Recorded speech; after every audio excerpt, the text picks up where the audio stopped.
Week 13 waivers. This is a big week. There are no teams on buys, no time to mess around. We've got to get into it. Starting at the top with Devin Neal, just 3% rostered. Alvin Kamara just hasn't looked like himself this year, and then he left the game this week with a knee injury, leaving Devin Neal to have a huge amount of touches.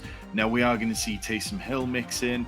Neal has been much more of a third down back since Kendre Miller went down, which hasn't seen him have a huge amount of touches. But then yesterday, Neal became the Saints' lead running back for the rest of the game after Kamara left, played 57 out of 66 snaps, ran 7 times in those situations. Now, yes, he wasn't overly efficient. He averaged 2.6 yards per carry, but he also caught the ball plenty, catching 5 passes for 43 yards. Now, look, you can be an inefficient runner and still pay off in fantasy football as long as you're catching a ball or getting into the end zone. So for now, I'm interested in Devin Neal. The volume alone is worth it.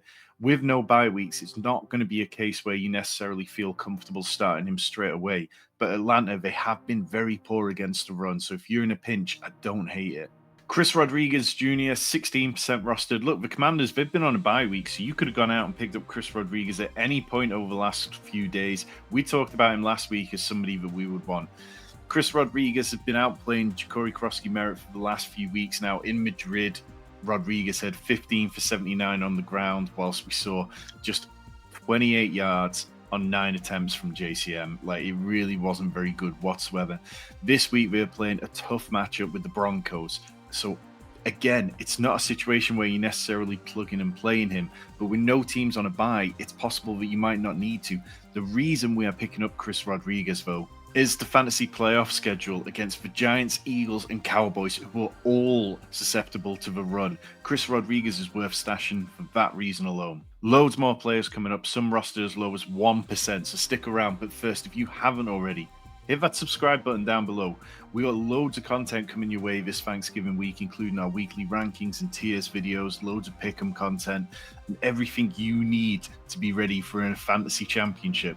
Dylan Sampson, 11% rostered.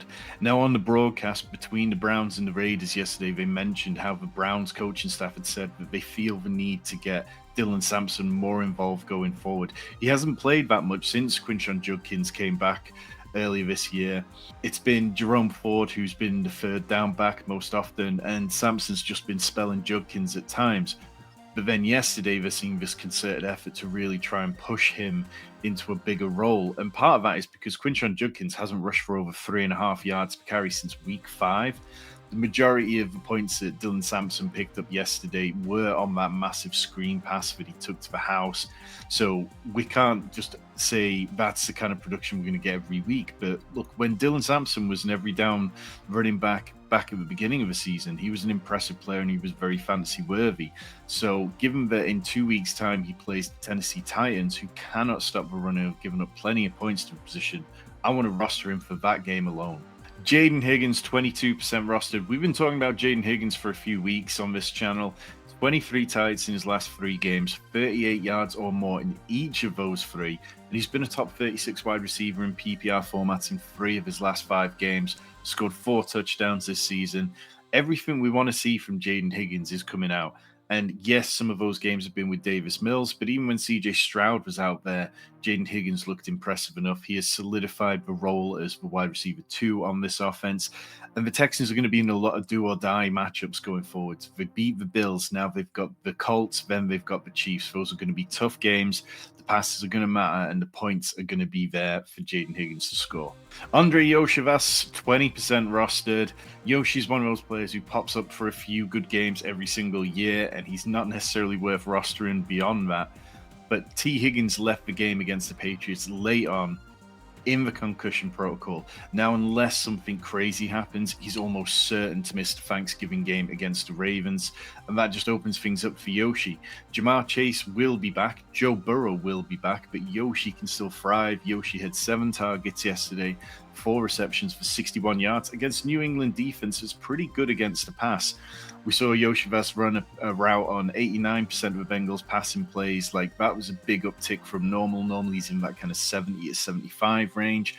And that came because he was the wide receiver 2 on the offense. Per PFF, his target per route rate increased to 17% as well, up from his average of 11%. And he finished with 61 yards, like against a Ravens secondary in a must-win matchup for the Bengals. Like, the Bengals don't really have any hope. But if they could beat the Bengals here, but if they can beat the Ravens here, then they'll start talking themselves into a slim possibility that they could possibly sneak into the playoffs. It is a massive week over on Underdog Fantasy with Thanksgiving offers galore. Just deposit $5 using promo code Sanctuary and they'll give you $100 in bonus funds if you're a new user. Parker Washington, 40% rostered. Yeah, I know, that's kind of creeping towards the 50% mark, which is where we don't want to talk about players on this channel. Like, I know that some of you will be saying Parker Washington is rostered in my leagues, but we've just got to quickly mention him for everybody who should go out and check, because Parker Washington has now been a top 36 wide receiver in 4 of his last 5 games, at 18.1 PPR points against the Cardinals, and he's been over 17 in 3 of his last 4.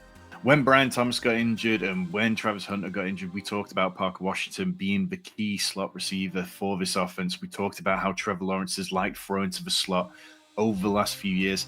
And when I look at Parker Washington out on the field, it just feels like it's Christian Kirk out there from a couple of years ago, and I want to capitalize on that. I promised you a 1% player, so here it is. John Metchie, 6 catches for 65 yards. He's had touchdowns in back-to-back games now, 13.5 and 18.5 PPR points. Since we brought Metchie in, since they brought AD Mitchell in, those are the 2 wide receivers that they're leaning on heavily. I doubt we're going to see Garrett Wilson again this year. Tyrod Taylor at quarterback for the Jets now. At least they're able to move the ball a little bit easier. And we see Metchie and Mitchell, who are out there constantly now. If you need to shoot for ceiling, AD Mitchell is probably going to be the better choice.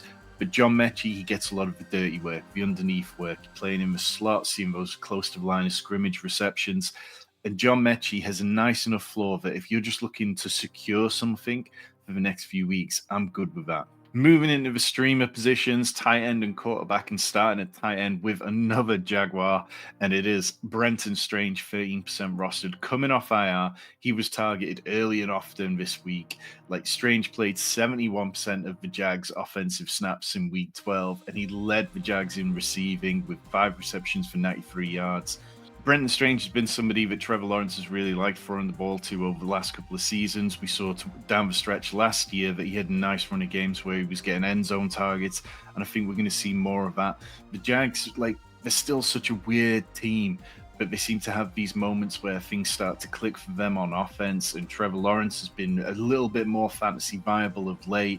So going up against the Tennessee Titans in week 13, if you're desperate at tight end, I think that Brenton Strange is going to be a fringe tight end 1 for the rest of the way. 4 more players coming up, but if you haven't already, hit that like and hit that subscribe button. Remember, we help you with all your start-sit decisions on this channel. Just leave them in the comments below. Mike Gesicki, 2% rostered. As soon as he came back from IR, went back to tight end 1 duties. And this was something that I talked about in the Discord this week, that I thought that he was going to take over from Noah Fant straight away. And we saw it. 6 targets, 4 receptions, 35 yards. Noah Fant, meanwhile, only had 1 target. Now, Joe Burrow will be back for Thanksgiving, it sounds like. And this is a situation that I want to buy into. Firstly, because T. Higgins has got concussion and more than likely won't play against the Ravens, but also because Joe Burrow talked in the offseason about how signing Mike Gesicki long-term was integral to what they wanted to do. They really like Mike Gesicki. It feeds into the way that the Bengals want to play in the heavy drop-back passing game. And last year, in games without T. Higgins, per PFF, Gesicki averaged 5.2 receptions and 62 receiving yards per game in the 5 weeks that Higgins missed last year. Going up against the Ravens, like I say, do or die matchup for the Bengals. They're going to have to throw the ball a lot. One last tight end, Colston Loveland, 43% rostered. I feel like we have talked about Colston Loveland every week for the last 6 weeks or so, and he's hovering in that kind of 40% rostered range every single week. Got 4 of his 5 targets this week for 49 yards and a touchdown, has seen at least 4 targets in the last 7 games, been over 38 yards in 5 straight games. That's really strong production at the tight end position. He's averaged 12.2 PPR points per game over the last 6 weeks. Now, obviously, that's buoyed massively by the massive performance against the Bengals when he had 2 touchdowns and over 100 yards. But it still ranks 8th among tight ends who've played in multiple weeks. Like, that is a very good return for him. And Colston Loveland just looks like he's only going to get better and better. Moving on to the quarterback position, Tua, 17% rostered. The Dolphins, they're coming off a bye week after the game in Madrid, and they look like they're feeling themselves. They've got 3 wins in the last 4 games. They play the Saints next week, and there's no reason why the good vibes can't keep going. Now, Tua, he hasn't had many good fantasy viable days this year, but the Saints, they're a clear pass funnel. They rank 7th best against the run in EPA allowed, compared to 30th against the pass. They just can't stop anything. They've allowed the 10th most fantasy points to the quarterback position, and they really struggle against plays involving motion. They've allowed 16 touchdowns on plays involving motion, which is the most in the league, and they give the 3rd highest yards per attempt and a league high QB rating of 122 on those plays. We know everything the Dolphins are going to do is going to involve motion. And Trevor Lawrence, 48% rostered. In week 13, Trevor Lawrence takes on the Titans, who rank 26th against the pass in EPA allowed per dropback. They've allowed over 250 passing yards in each of their last 4 games, giving up plenty of touchdowns in that period as well, and they just keep allowing quarterbacks to hit rushing yard overs as well. Trevor Lawrence has been a top 12 quarterback in 3 of his last 4 games, rushed for 24 or more yards in 4 straight games. This offense, it's lacking weapons without Brian Thomas Jr. and Travis Hunter, but they're finding a way to make it work. The coaching staff's hitting their groove, and Trevor Lawrence, he's become sneaky fantasy viable all of a sudden. We'll be back with Week 13 ranks and tiers later on in the week, as well as Rich's Dynasty buys and sells video. If you've got questions, drop them in the comments and make sure you hit that subscribe button.